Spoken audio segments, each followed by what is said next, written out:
தொப்பையை குறைப்பது எப்படி? அது பெரிய விஷயமே இல்லை.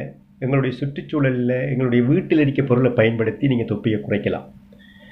7 மிளகு, பெருஞ்சீரகம் ஒரு கரண்டியால் எடுங்க, ஒரு கரண்டி அளவு. 7 பல்லு வெள்ளைப்பூடு, அதோட ஒரு கொஞ்சம் நீங்கள் வெந்தயத்தையும் சேர்த்துக்கொள்ளலாம். அதோட எங்களுடைய செம்பருத்திய இலையில் 10 இலையை எடுத்து எல்லாத்தையும் ஒன்றா சேர்த்து அது ஒரு உரலில், சின்ன உரலில் போட்டு அதை இடித்து அதை எடுத்ததுக்கு பிறகு சுடுதண்ணியில் எடுத்து ஊற வைங்க.